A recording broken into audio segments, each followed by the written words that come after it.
Sixth Commission has spiraled its media sessions. No, we have held 4 media sessions this year, and what better way than to culminate it with a year-end media session? And of course, as mentioned by Mark a while ago, we always end with a bang. So the first 4 media sessions was with the chairperson, but today we're bringing to you all the other members of the Sixth Commission. You will have an opportunity to meet and greet Commissioner Faida Maniri Dumarpa. You'll also have an opportunity to meet and greet with Justice Monina Zenarosa. Unfortunately, Commissioner Beda A. Epres is at DOJ to witness the culmination of the Human Rights Week celebration. However, you have met with him last year, no, during our first media session for 2022. And the reason why I stopped myself for a while from mentioning 2022, because back then in 2016, it seemed as if 2022 was not going to happen. No? But we've managed to survive 2016 to 2022. Here we are now, 2023. This makes me believe with firm conviction that 2029 will really also come to happen. And we look forward to sharing with you important milestones of the Sixth Commission. It has been a very, very busy year for all the members of the Sixth Commission. And mind you, it also gives me so much pride to present to you the members of the Sixth Commission, because they are all doers in their regard. Much work has been accomplished behind the scenes and in front of the news. And later on, the reason why we have this, ano to, paano ko tayo describe? Parang, meron tayo i-unveil later. It will be first also for the Sixth Commission. One of these is really our gift to our media partners. And we hope that it will be a valuable resource material for all of you. But these 2 compendiums later on will really highlight the important and valuable work done by the Sixth Commission and the Commission on Human Rights during these past few months. Very important and significant strides were made during this year. If we were to reminisce in the area of journalism, for instance, we were able to hold our first media forum, and we as a commission have promised to undertake a more concrete and tangible role in implementing the Philippine Plan of Action for the Safety of Journalists. We also recall that during this year, we have also delivered our promise to civil society, because the Commission has met with civil society, and the most pressing and urgent concern that was surfaced by civil society is the rampant red tagging. And just this month, a week ago, we have held our first forum on red tagging, which will lead us eventually to the inquiry on red tagging. The Commission has also met with various stakeholders. We have met with the Special Rapporteur on Sexual Exploitation, Special Rapporteur on Climate Change, just recently with the Subcommittee on the Prevention of Torture, and we're looking forward to meeting as well with the Special Rapporteur on Freedom of Expression. Last week, we've also witnessed a very important milestone, the 75th anniversary of the UDHR. And we are so happy that during this 6th Commission, government has been more engaging with us. Hindi na po tulad noon na parang pong pinsan sa labas si CHR ng buong gobyerno, as I would borrow from the words of a government official. Now, with the 6th Commission, government has been more engaging. And what this promises is that there will be more collaboration and partnerships between the CHR and the government. And this will lead to better mechanisms to protect and promote human rights. During this commission, we have been able to enter into significant memorandums of agreements and understandings with for example, with DOLE, very significant in terms of labor rights because we have committed to investigate labor killings, harassments, intimidations, and threats, and also to provide financial compensation for victims of labor killings. And that will be in response to the ILO high-level mission. We've also entered into a MOA with Bucor and BJMP. The contact numbers of the CHR has been set up in all of these offices. Human rights offices continue to abound in the executive, and this is very important for victims and witnesses who will have greater access to remedies. So aside from BJMP and Bucor, we also note that DOJ has just recently also opened their own human rights offices. And this is also complementary to the Gender and Development Office that they've opened. We're also very keen on partnering with PTFOMS. That is something that we're looking forward to, so that there's an added mechanism for the protection of media workers. We also are looking forward to a MOA with PRC. We're also looking forward to a MOA with Board of Claims. December 18 or 19, next week, Board of Claims is interested in providing more compensation to victims of human rights violations. So we're going to join them in info drives, and we're also going to provide also mechanisms for victims to have recompensation. Those are just but a few of the work that has been done by the 6th Commission. Later on, you'll have an opportunity to converse with them and ask them about their advocacies, about their priorities, especially in the coming years. And we hope that media will remain supportive of the CHR. And that is the reason also why we're all gathered today. It's because of a Thanksgiving. And we want it to be a relaxed activity. It's really, an excuse for our media partners and friends to relax. Relax naman kayo dyan. Diba? You've been with us back then in Chocolate Kiss. No? Nagsara na si Chocolate Kiss. Pumunta tayo sa Pardeck, tapos napunta tayo sa Ugnayan Garden ng CHR. Ngayon nag-level up sa 6th Commission, diba? Luxen Hotel naman ngayon. And we want to party with you. We want you to relax. We want you to enjoy. There's so much reason to be thankful for. It has been a good year. The pandemic is over. We're looking forward to more blessings in the coming year. More importantly, we're all here gathered together. During the pandemic, it emphasized how important it is for us to be seated with each other. And it gives us, again, so much happiness to be with you at the end of the year, to say thank you, to offer our gratitude and appreciation to you. And this year's media token, we hope will be to your liking. And as I mentioned a while ago, we will be unveiling 2 compendiums, which we also hope will be of further use to you.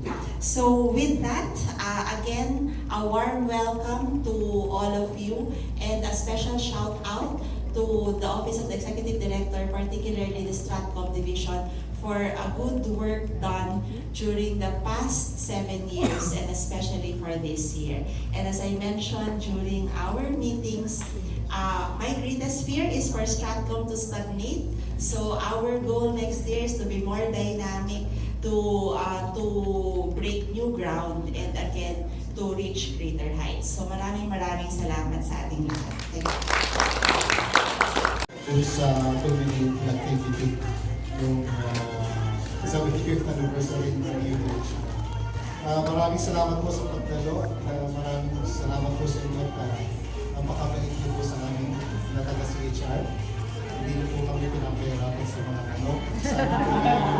Yung po magandang samahan natin ay magtuloy-tuloy hanggang sa matapos po yung aming term ng office. Maraming salamat. Merry Christmas po sa inyo. Our media partners who are with us this morning. Tayo naman kayo para makilala kayo ng ating NBank, tapos later papakilala din namin kayo later. Of course, joining us this morning is si Sir Jairo Boledo. Power! Of course, he is joined by no less than Miss Jodesco. Of course, joining us also, our friends from AIJC is Miss Therese Torres. Kasama niyo din, of course, si Miss Ann Lourdes Lopez. Yes, ma'am. Of course, kasama din natin this morning si Miss Janice Ann from iWark and Bulacan. Of course, kasama din natin si Sir Bernard. Hi, Sir Bernard. Okay.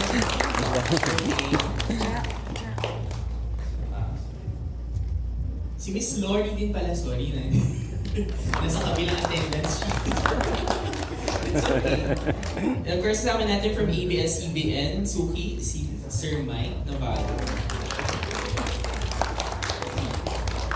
Sino pa? Siyempre, hindi naman natin makakalimutan, siyempre. Si Miss Krisha. And of course, syempre kasama din natin on this table si Mr. John Beck. Better. Oo, fifth coach. Ayan, maraming salamat to our media partners. Of course, syempre gusto ko lang din pakilala para din alam nyo kung sino yung nagtatrabaho at kumukulit para sa mga requests nyo. Of course, I'd also like to acknowledge the members of the Strategic Communication Division. Of course, starting with Miss Azenat Formoso Paguno, who's not with us this morning. Of course, our media relations, kilala niyo yan, si Miss Rachel Pelayo. Of course, our SOCMED team from handling our SOCMED, si Miss Rosa Ilia Rafuan Madrid. Of course, helping us naman for social media now is also Miss Kayla Villaflor. And also social media relations. Miss Kayla Villaflor. Kinabahan siya nung may bago siyang designation. Ano yung Of course, kasama din natin this morning si Ken Capadosha. And of course, taking our photos, yung mga, kung gusto nyo makingi ng shots nyo, is Mr. Louis Pascual. And then, of course, we have here si Mr. Merlo Mahinay. Kasama natin, of course, for admin, si IC Hat. Gulo ka bala siya, sila nag-blow ng mga at saka si Eliza Macho. Of course, for our media partners, sorry, it would be so bad for me to miss, of course, isa ring veteran, Miss Nikki Ongki. Of course, syempre, as always. And Miss Che de las Reyes of IMS. And maraming salamat. And at this point, of course, as promised, i-unveil na natin yung publication that we prepared on behalf of the 6th NBank as an offering to the public and to our media partners as a showcase of what we have done and what we have accomplished so far. And so may I invite, of course, our NBank chair, Chertal Justice, and of course, joining us also is Lady Jackie Nikia, our executive.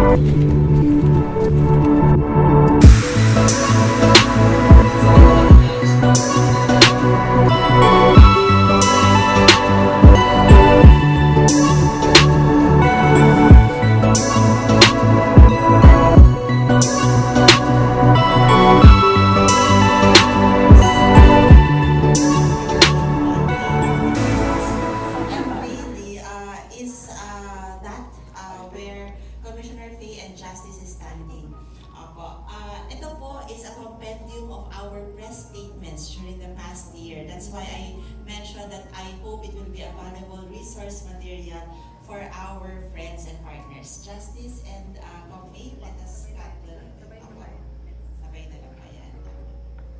Ayan. We have compiled all the press statements during the past year, subdivided it into the themes or the topics. So we hope that it will be a valuable resource for you whenever you want to know the position of the CHR on critical and pressing human rights issues. Ayan po. And then this one where which chair will unveil is a compendium of the CHR events which has happened over the past year also. Ayan.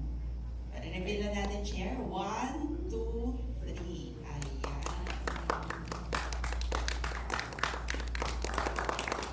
Perhaps we can ask members of the STRATCOM to distribute it now to our media partners so that they can also take a look.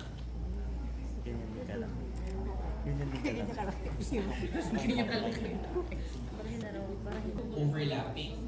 And so the sections are just guides as to where they fall in terms of thematic concerns and issues.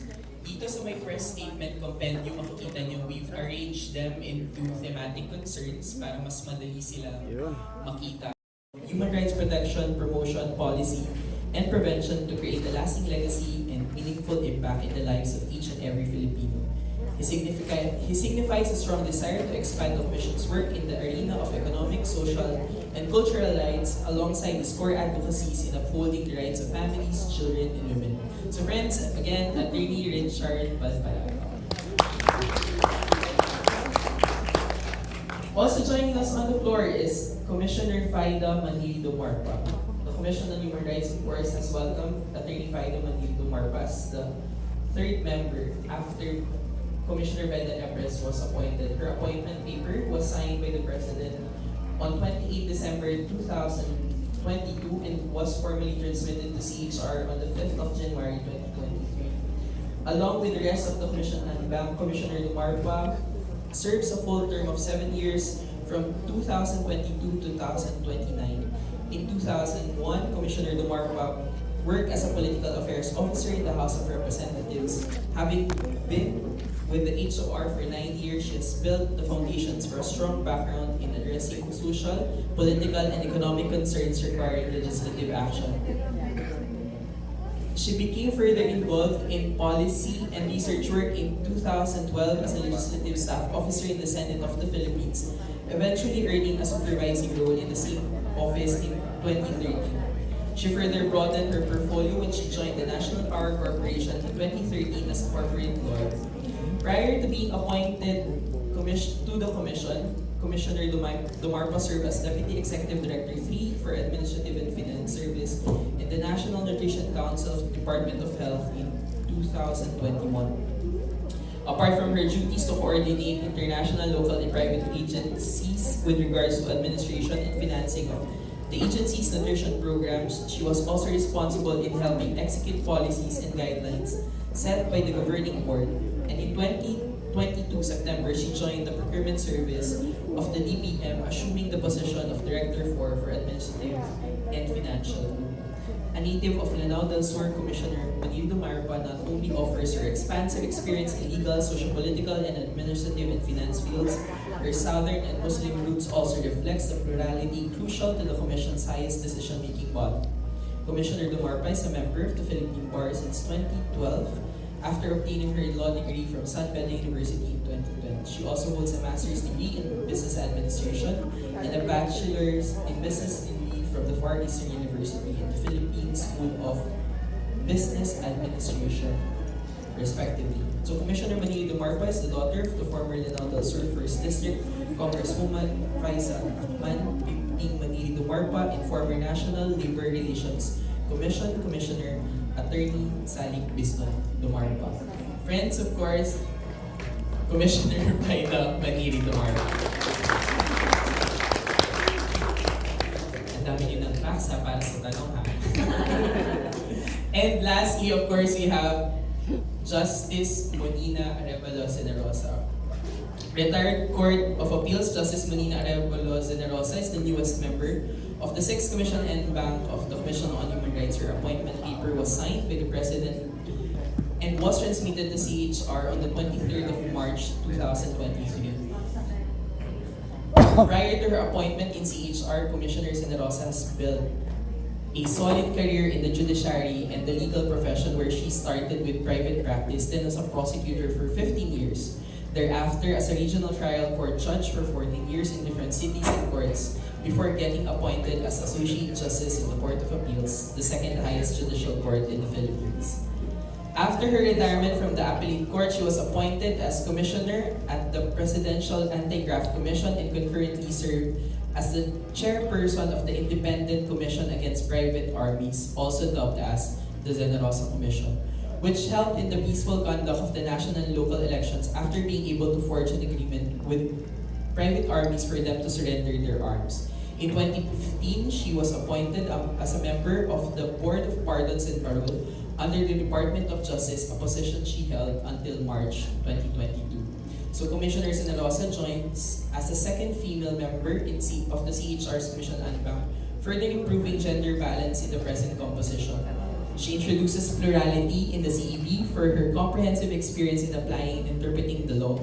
As a member of the judiciary for decades, born in Masbate in 1939, she hails from Visayas, which brings to the CHR Bank an equal geographical representation in the discussion. Commissioner Zenerosa earned her Bachelor of Laws degree from the University of Santo Tomas at 20 years old.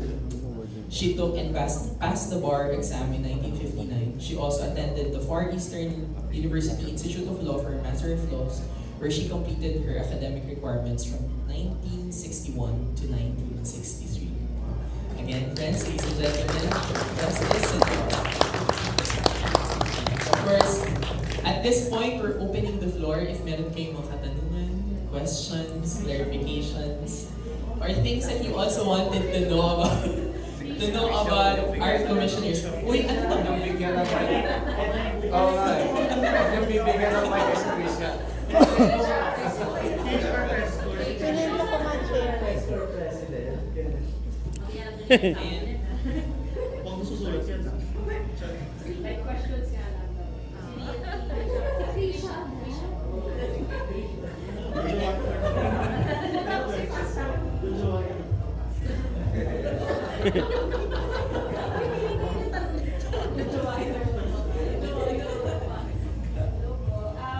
Ano lang po siguro for the commissioners, ano yung plans next year? Like, meron na po bang projects or initiatives that we plan on enlightening for next year? Ako na.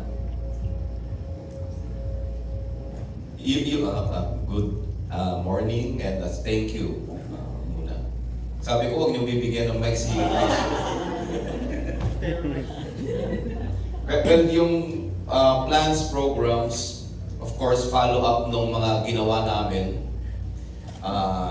Since marami kami mga engagement with government agencies, kailangan namin sustain naman and implement yung mga programa ngayon. And also, nabanggit na ni Edie kanina, we are looking for further widening our reach, especially our collaboration with the government. Nasa pipeline na nasa pinag-uusapan na yung agreements with Board of Claims, Department of Migrant Workers, PRC, then yun, meron pa yata iba. Pero pati ang fellow other NHRIs like Saudi, UAE, United Arab Emirates, NHRI, we are looking at forging an agreement with them to look into the rights of the OFWs sa UAE.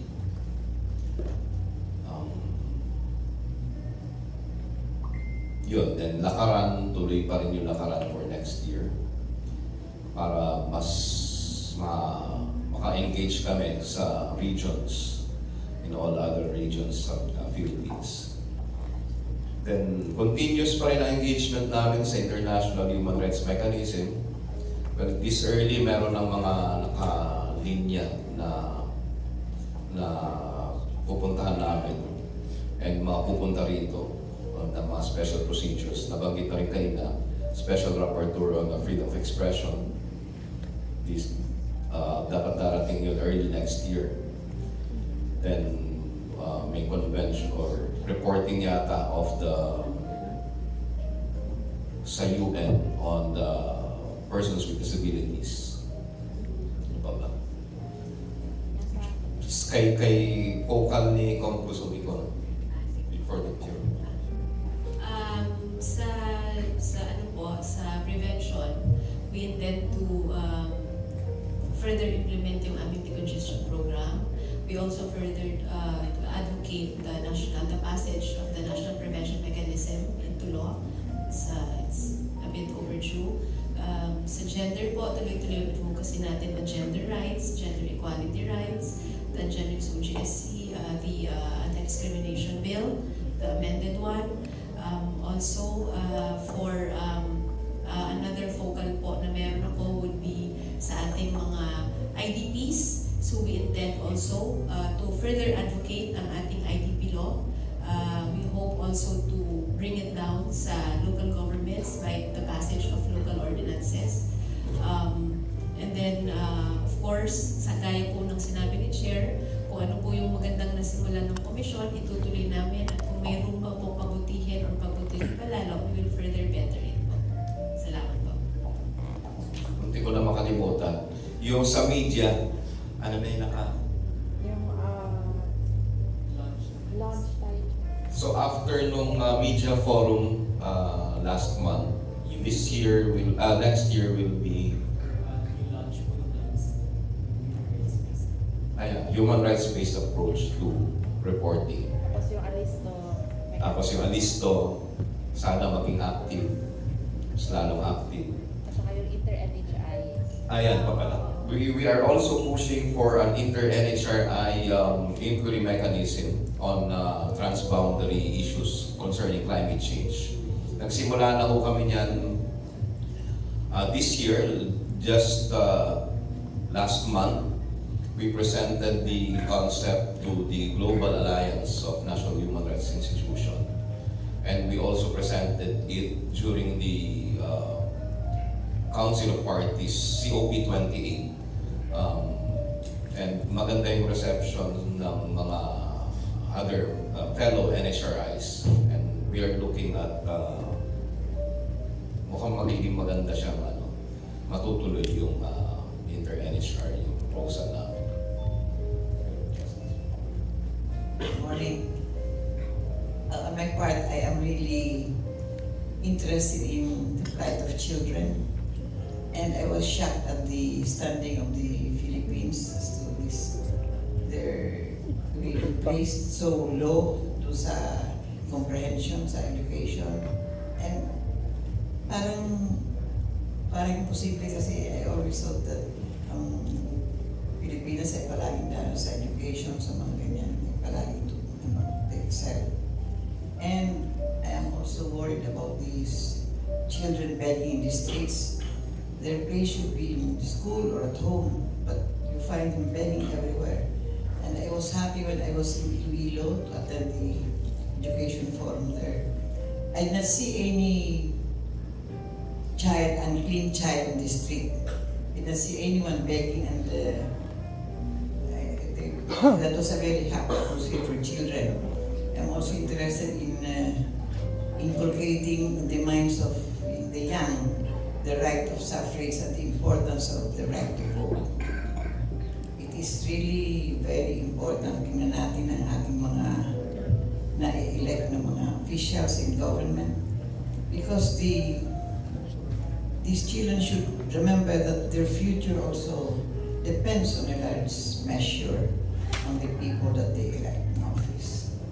So those are the things that concern me. Thank you. In relation dun sa right to suffrage na binanggit ni Com-Justice, we will be starting early dun sa ating pantay karapatan sa Canada in preparation for the midterm elections sa 2025. So, sana supportahan nyo rin kami doon. Ayan, next question. Ayan, Hello po. Sir, light question lang. ano po? Nag-contact na po ang ICC sa inyo. Very light yan. Ngayon lang sir, nag-reach out na po ba yung ICC regard? Kasi if I remember correctly, nagsabi po si Solgen na pwede namang mag-conduct independently, hindi na tutulungan ng government. And then CHR said that as an independent agency, pwedeng mag-reach out at tumulong ng CHR. Pero yun lang sir, nag-reach out na ba ang ICC? Wala pa po. Wala kaming natatanggap ng official communication from the ICC. Concerning the ICC investigation, yun pa lang kung sa ginagawa ng House of Representatives to sa resolution nila. Doon pa lang kami nag-participate. Thank you, Gab. Next. Chair, salutan ko lang yung question sa ICC. Have you made any recommendations to the House of Representatives on your position regarding rejoining or cooperating with the ICC? Inulit lang din naman namin yung consistent position namin ever since that we're encouraging the government to participate and cooperate with the ICC investigation and also to rejoin the ICC, the Rome Statute. Yun po. Sir, in relation to ICC, pero nag-core naman sir. Pero may updates po ba if makakasama na tayo finally sa drug or panel review by next year? Sa login na po ba tayo? Dito sa DOJ panel. Sa ngayon wala pang kaming engagement with the DOJ. Actually, pinalog ko na rin siya through the Presidential Human Rights Committee Secretariat kala Yusek Katura. But hopefully by next year maging active na yung aming engagement with them. No, sir, kaka-launch lang po ng DOJ ng HRAM office po nila, yung Human Rights Affairs office. How do you see it po na parang mabe-better relationship between the DOJ and the CHR in terms of, really affording human rights for them? Well, at least meron ng specific contact office ang CHR to engage with the DOJ concerning human rights issues. Pero nandiyan pa rin naman yung PHRC and other government agencies, executive agencies na principally involved dun sa mga human rights issues kasi hindi lang naman DOJ ang in charge sa mga human rights. Sir, hindi related sa ICC. Sir, sa charter, CHR charter po, confident po ba kayo na mababasa na siya soon? Or at least, kasi marami na pinag-file, di ba, ng bills nila. And then, nabigyan na po ba kayo ng timeline kung kailan, when can you expect it to be signed into law? And sa Marcos, sa Secretary po kay Marcos, ano po ba, meron po ba siya nabigay ng commitment na po na he will sign it if nakaabot na po sa kanya? Kami po, we are only hoping and expecting na mapasa siya agad. Kasi wala sa control namin yun. It's still up to the Congress, to the House, and to the Senate to decide and to deliberate on. But hopefully, mukhang maganda naman yung nakikita namin chance na may pasa siya. Morning, Chair. We're happy to hear that the CHR will continue supporting the implementation of the Philippine Plan of Action on the Safety of Journalists. So, ED Jackie earlier mentioned that you will also continue your engagement with the Presidential Task Force on Media Security, or PTFOMS. Maybe ask if you have any plans on how to engage with them next year. With the PTFOMS. Yes. Meron kaming ongoing discussion on the forging of a memorandum of agreement between the CHR and the PTFOMS, specifically on case referrals of especially killings or abuses against journalists, and also target natin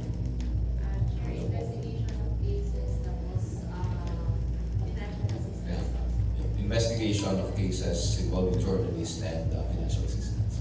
Chair, any plans po in connection with the decriminalization of libel? Yung issue po na yun that's being discussed with Petty Fonds right now. We support yung decriminalization of libel. May nag-issue na rin kami ng may position paper na kami na na-issue tungkol dyan. Thank you, Chair. Tungkol po sa ICC, joke lang po. In relation po sa media welfare po and safety, any plans po for ano po yung mga plans and engagements din po for next year's visit of Irene Gan for UN Freedom of Expression special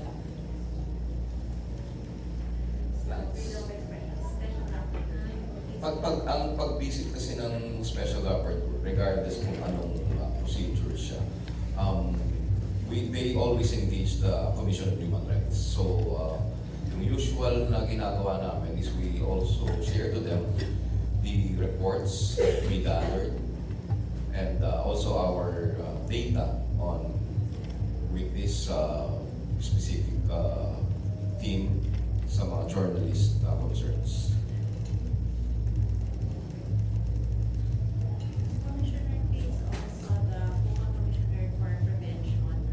Maybe Commissioner David also discussed it as a progress of the NPM. With regards to the National Prevention Mechanism Bill, we've been actively advocating for its passage into law, no? So that our state would now be compliant, hopefully. May update po kami with the House. It has been filed already by the Chair of the Committee on Human Rights, Congressman Abante. And then just recently, I think a few days ago, it was filed in the Senate as well by Senator Lapid. So we will, sabi ko nga po kanina, yung mga magagandang nasimula namin this year, we hope to continue and further it next year. We also, I think, have the support then of the executive on this because they are aware na overdue ang compliance ng state na maipasa ang National Prevention Mechanism Bill. So, yun yung update po natin on NPM. Thank you. Hello po, mas general lang po for Chair and for the Commissioners. How was your experience engaging with the government this year? You've been with the Commission for over a year na po yung term ninyo and you've been engaging with the government. Would you say na it's difficult or at least they're open kasi yung experience in the previous admin and yung previous Commission medyo mas mahirap. So, how was it for the 6th Commission? Well, the government is open in engaging with the Commission on Human Rights. Nabanggit na kanina rin yung maraming memoranda of agreement na napirmahan na with the CHR and other executive agencies. That would only show na open talaga sila with us, not only with us, but also in addressing human rights issues. And also, kung mapapansin din ninyo, sa legislature naman, we have been constantly invited by the Senate and by the House of Representatives in their deliberation of different bills that has human rights component. Then also, but generally okay.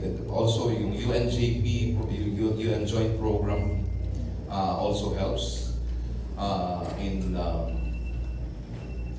our engagement with the different agencies of the government.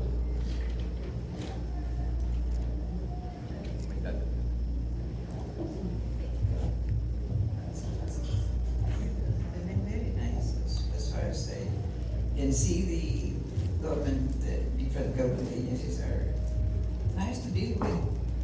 They come to us, talk with them, and everything's fine. Chair's position. May proposal the other day in NGO ideas, they usually have drug war victims or families implicated in a drug war. They're suggesting that there should be an expanded witness protection program and that the CHR should be the implementing agency. The scope will be expanded. It will cover even common law spouses. It might cover law enforcers which are currently excluded from protection. Merong CHRWP, merong yung DOJWP. But it will also impose heftier penalties for harassment of witnesses. Would the CHR be interested in leading the implementation of such an expanded witness protection? Of course. And isa rin sa pangarap namin yun yung palakasin yung aming witness protection program. Well, with this proposal, very welcome po sa Commission on Human Rights.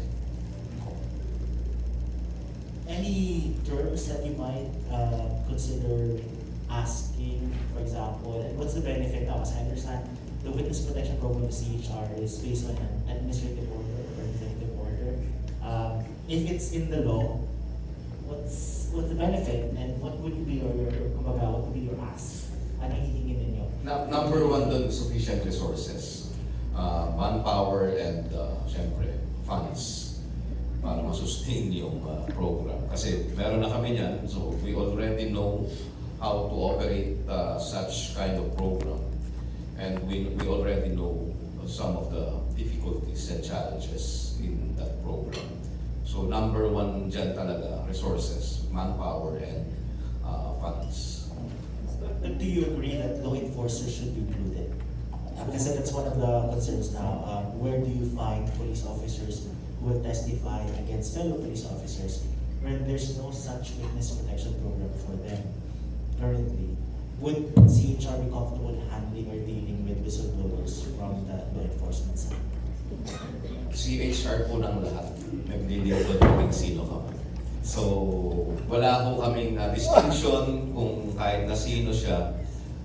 Welcome po ang lahat sa CHR.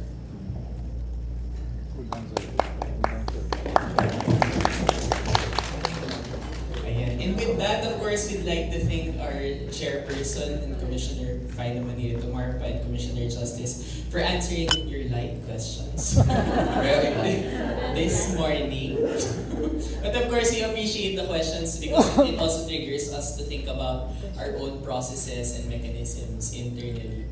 Ay, si Miss Jen. Of course, Miss Jen. Pwede ba, Mr. Chair, pwede ba magtanong na hindi naman live? Medyo hindi live ng konti. Sir, sa darating po ng 2024, ano po yung nakikita niyong pinaka-mabigat na challenge under this administration? And also, kung ano pa yung pwedeng magawa ng CHR in terms of improving yung mga shortcomings, kung meron man, for the past years, especially during the previous administration, at least sa pananaw po ng iba. And then second, sir, is may sinisigaw po kasi si dating Yusek Badoy na curtailment of their freedom, etc. Basically, kung ano yung binabato niya ng mga red tag accusations sa aming mga media personnel before, sabi ng iba, karma. I'm just putting it on the table. Kapag po ba sila humingi ng tulong, if ever, ulit sa CHR, would you be with open arms? Would you be willing to help them or probably give advice? Or to what extent ang may tutulong po ng CHR? Thank you. Kasama na rin po din si Kase Liz. Uulitin ko po yung sagot ko kanina. Dahil po ako yun.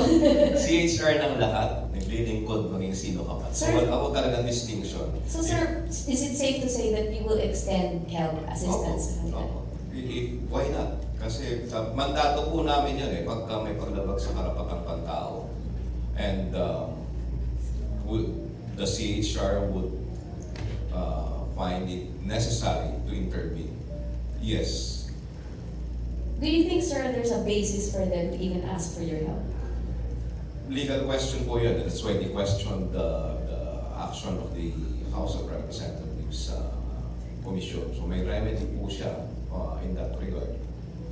And may procedure po ang House of Representatives representatives, and the procedure is actually the one that they are questioning sa Supreme Court. So, nandun na yung remedy nila. And, well,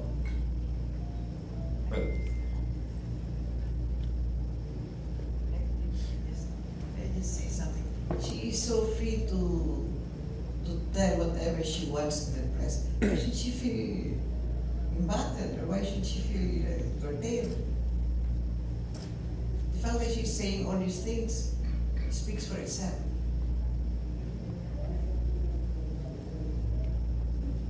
I suppose I won't be getting any personal opinion, no, sir, from you about her comments. wag mo, kasi meron pending, I don't know kung pending, withdraw ba nila yung pending yung case. And they already took the necessary action, and kung ano man po yung magiging resulta nun, mas binding yun kasi Supreme Court. Regarding naman doon sa una mong tanong, o challenge, kung ano yung pinakamabigat na challenge that we are, hindi pa natin alam.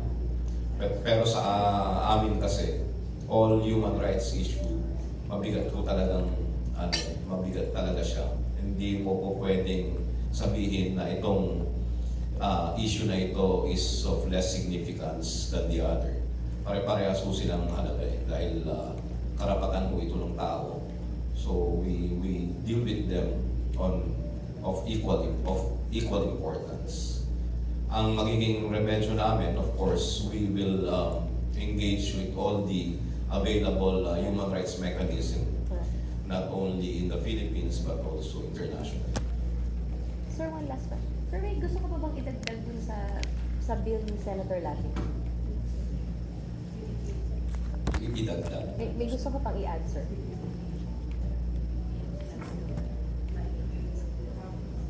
Anong ibig sabihin? Yun. May gusto ka pa, sir, idagdag doon or i-reinforce doon sa final ni Senator Lito Lafi? Yun po yung final ni Senator Lafi, yun po yung aming proposal na bill. So sir, yun yung gusto niyang, kumbaga, siya yung nagre-reinforce na gusto niyang maisang batas yung pinropose ninyo. Thank you, sir. Ayan, well. Thank you.